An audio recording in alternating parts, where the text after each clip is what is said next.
Hi, food fans. Alton Brown and Simon Majumdar here for the Cutthroat Kitchen post show, where, of course, we illuminate the day's judge. Hello.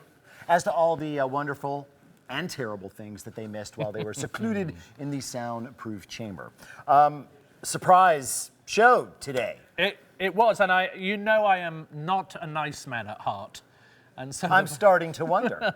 But they both deserve to win because I actually just couldn't pick a winner. Well, it's kind of okay because I was extra horrible today. Extra horrible. Looking at this, tell me what you think I did. I'm guessing there's some fake eggs here that contain other ingredients. Nope, those are good. No. Okay, they had to do all their chopping and prepping on the eggs. Yes, two chefs could not use mixing vessels. My plan has changed a whole lot. I have to prep on an egg table. I'm gonna mix my waffle in these little cup things. Luckily though, I have about 30 of those tiny little holes, so I just start pouring baking powder, flour, and get it activated with the milk. Don't get any egg on your face over there. Let's take a look at something now from round 2. If you remember, that was the Korean barbecue. So come on over and sit with me. Here was the deal.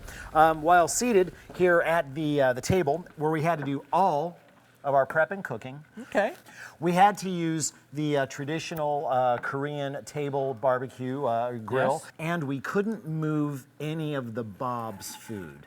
I like to keep my bombs starched up.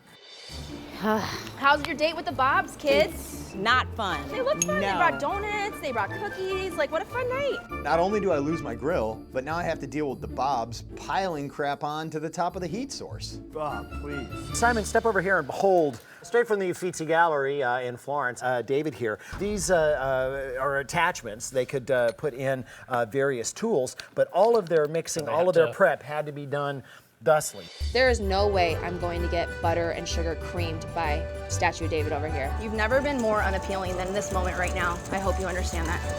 It's like 2 hard-boiled eggs in a handkerchief. I'm just thinking of what attachments we could have put there. All right, Simon, come on over here. You and I are going to do a little experiment. Remember, this was a waffle breakfast sandwich. If you got stuck with a sabotage, you had to cook your waffles here. Hence and the pancake. Everything else here.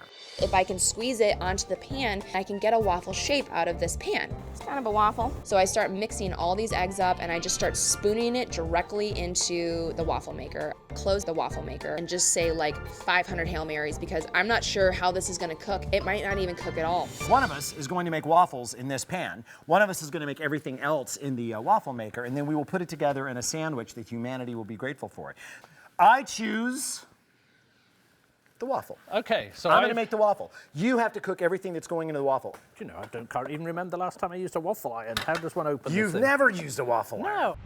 So what I'm going to do is do a little bacon in there. Wonder if that'll hold an egg. I think it might do. Do you think you ought to let the bacon cook a little bit? Let's cook it up a little. So half a teaspoon of baking soda.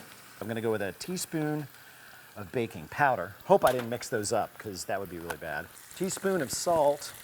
3 tablespoons of sugar. You're gonna beat me.